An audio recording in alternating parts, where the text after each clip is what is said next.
Hello friends. आज मैं आपसे एक ऐसे टॉपिक पे बात करूंगा जो every now and then and रोज़ ऐसे सुनने में मिलता है और वो काफ़ी फ्रिक्वेंट होते जा रहा है इंडिया जैसे देश में जो अनएक्सपेक्टेड है। तो टॉपिक है कि जो डाइवोर्स रेट जो है वो लगातार बढ़ता ही क्यों जा रहा है इंडिया में। बाहर के जो विदेशी लोग जो होते हैं वो इंडिया से सीख लेते हैं। मैं खुद बाहर रह चुका हूँ न्यूज़ीलैंड में, तो मैंने उनकी बातें सुनी हैं। उनका ऐसा मानना है कि जो आइडियल कपल जो होते हैं वो इंडियंस लोगों में ही देखने को मिलता है। स्पेशली एक बेटर अंडरस्टैंडिंग, एक बेटर डीप लेवल थिंकिंग जो होती है, एक ट्यूनिंग होती है दोनों के मेंटल इमोशंस या मेंटालिटी या थॉट प्रोसेस में, तो वो दोनों ईज़िली कनेक्ट होते हैं, ऐसा उनका मानना है। लेकिन अभी वो धीरे धीरे कम होता जा रहा है। उसका कारण मैं आपको बताऊंगा कि क्यों। सबसे पहले मैं इस पे डिस्कस करूंगा कि ये सब जो चालू हो रहा है, ये ट्रेंड जो बार बार शादी करना, डाइवोर्स होना, मल्टीपल पार्टनर्स एंड ऑल, ये सब हॉलीवुड से चालू हुआ है, वेस्टर्न कल्चर से चालू हुआ है। यदि आप हॉलीवुड के बारे में न्यूज़ देखते होंगे या कोई आपका हॉलीवुड एक्टर या एक्ट्रेस कोई आइडल होगा जिसे आप फॉलो करते होंगे, तो आपने देखा होगा कि एवरी फ्यू मंथ्स वो किसी एक मतलब किसी और के साथ शादी कर लेते हैं एंड तुरंत विद इन अ ईयर उनका डाइवोर्स हो जाता है। और फिर किसी और से शादी करते हैं, फिर डाइवोर्स हो जाता है। और ऐसे लाइक मैं ऐसे सोच में पड़ जाता हूँ कि मतलब चल क्या रहा है एक्चुअली। ये मतलब शादी का मजाक बना के रख दिया है। तो ये अभी ट्रेंड जो है इंडिया में भी कुछ सालों पहले से चालू हो चुका है, क्योंकि हम लगातार वेस्टर्न कल्चर, हॉलीवुड कल्चर, ये इन सब के जो एटीट्यूड्स हैं, इनके जो हैबिट्स हैं, इनको फॉलो कर रहे हैं। बहुत सारे जो यूथ्स है ये उन्हीं को फॉलो करते हैं। तो ये इसका कारण क्या है, क्यों ये शादी टिक नहीं पाती इन लोगों की, और क्यों इसी वजह से इंडिया में भी डाइवोर्स रेट बढ़ता जा रहा है। इसका कारण ये है कि दोनों में एक लैक ऑफ अंडरस्टैंडिंग होती है। एक फ़ीमेल और मेल जब भी वे शादी करते हैं, तो ऑब्वियसली बात है अभी इस मॉडर्न सोसाइटी में उनकी एक बेटर एक्सपेक्टेशन होती है। तो जाहिर सी बात है दोनों जॉब करने तो जाते ही है, लेकिन ऐसा है कि जब वो जॉब करने जाते हैं और उनको ऐसा है कि उनका इमोशंस पे उनका खुद का कंट्रोल नहीं होता है।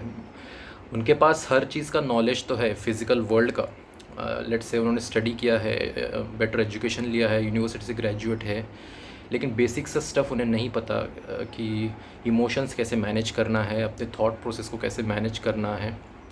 और जब दोनों जॉब करते हैं, अपनी लाइफ जीते हैं, लग्जरियस लाइफ, फॉर एग्ज़ाम्पल कोई बाहर जाता है, पार्टी करता है, तो जाहिर सी बात है शादी के बाद कुछ रिस्पॉन्सिबिलिटीज़ होती है, कुछ एक्सपेक्टेशंस होते हैं एक दूसरे से पार्टनर्स के बीच में। लेकिन वो जब फुलफ़िल नहीं होता है तो ऑब्वियसली बात है अनईज़ी पैदा होती है, असंतोष मन में पैदा होने लगता है।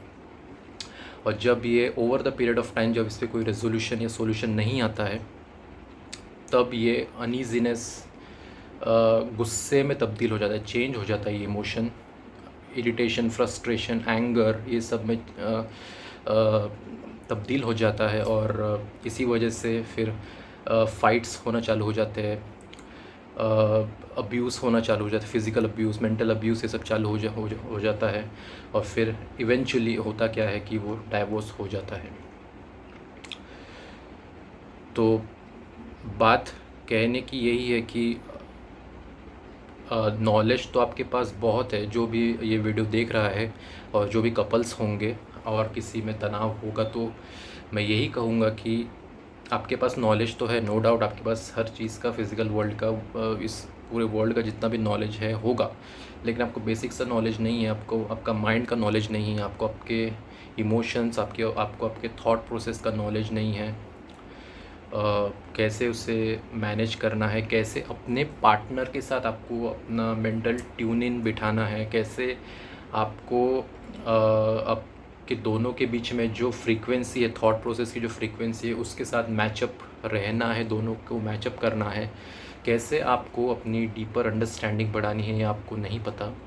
और इसी वजह से ये जो डाइवोर्स रेट जो है वो लगातार बढ़ता ही जा रहा है, बढ़ता ही जा रहा है, बढ़ता जाएगा। ये मैं लिख के देता हूँ आपको, स्टैम्प पेपर पे लिख के देता हूँ कि ये बढ़ता ही जाएगा, क्योंकि जब तक ये वेस्टर्न कल्चर अब वेस्टर्न लोगों का ऐसा है कि उनमें इतना एरोगेंस होता है, उनको ऐसा लगता है कि वो सब कुछ कर सकते हैं। लेकिन हालांकि देखा जाए जो यूएसए जो डेवलप्ड कंट्रीज़ है वो सबसे पीड़ित देश है, सबसे पिछड़ा लाइक इमोशंस के मामले में सबसे ज़्यादा ड्रग एडिक्ट्स वही मिलेंगे आपको, सबसे ज़्यादा सेक्सुअल इंडल्जेंस करने वाले लोग, ड्रिंक करने वाले लोग, ड्रग्स करने वाले लोग, जो भी इंडल्जेंस होता है, प्लेजरेबल लाइफ, लग्जरियस लाइफ जो होता है वो आपको वही मिलेगा। और सैडली इंडियन यूथ्स जो है आजकल के उसे ही ऐसा मतलब मैं ये नहीं कहता, मतलब मैं कोई भी नॉर्मल इंसान वहाँ की चकाचौंध में खो जाएगा, नो डाउट। लेकिन ये चकाचौंध के चलते आप अपना संयम, आपका जो सेल्फ कंट्रोल एबिलिटी है वो आप धीरे धीरे धीरे धीरे लूज़ करते जा रहे हो, और आपको इसका एहसास भी नहीं है। वो इतना सटल आपके माइंड से आपका संयम ख़त्म होते जा रहा है कि आपको पता भी नहीं चलेगा। तो सेल्फ कंट्रोल जब तक आप में है, और एज लॉन्ग एज किसी दोनों में यदि ना हो, किसी एक के पास भी हो पार्टनर में से, as long as self control है तो वो बात को बढ़ने नहीं दे सकता। आई मीन वो तभी के तभी अगर बात बढ़ रही है तो उसको वो सॉल्व करने की एटलीस्ट कोशिश तो कर सकता है।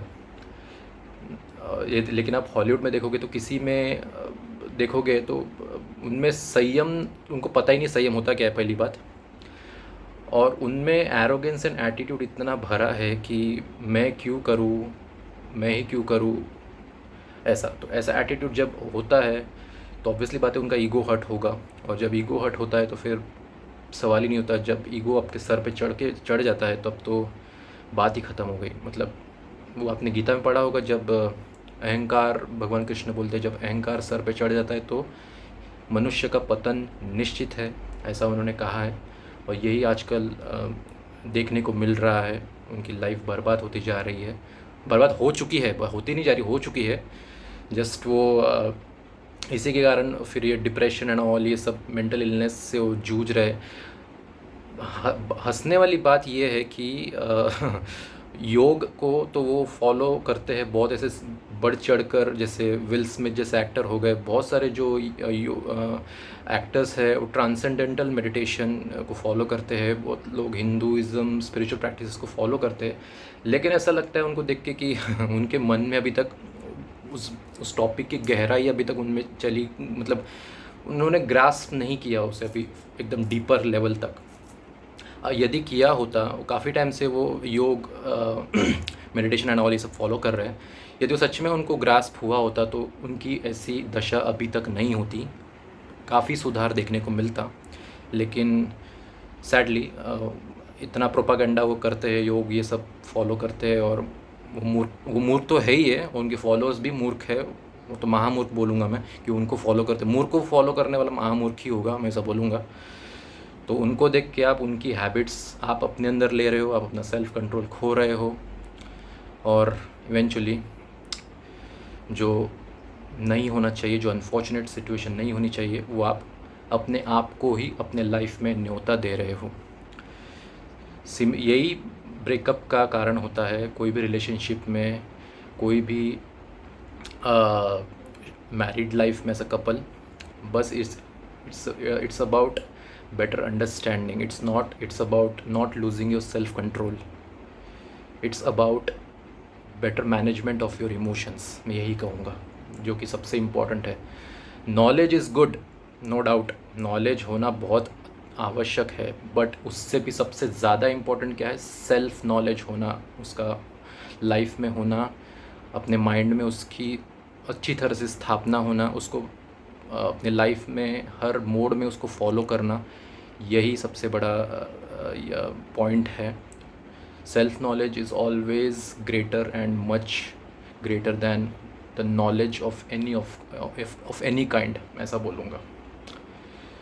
तो आई होप मैंने काफ़ी हद तक क्लियर कर दिया होगा कि आजकल जो चल रहा है पूरे वर्ल्ड में, लाइक हॉलीवुड को देख के जो अभी इंडियन में धीरे धीरे ये डाइवोर्स रेट जो बढ़ते जा रहा है, ब्रेकअप्स होते जा रहे हैं, उसका कारण मैंने बताया आपको। आई होप आपको ये पसंद आए होंगे।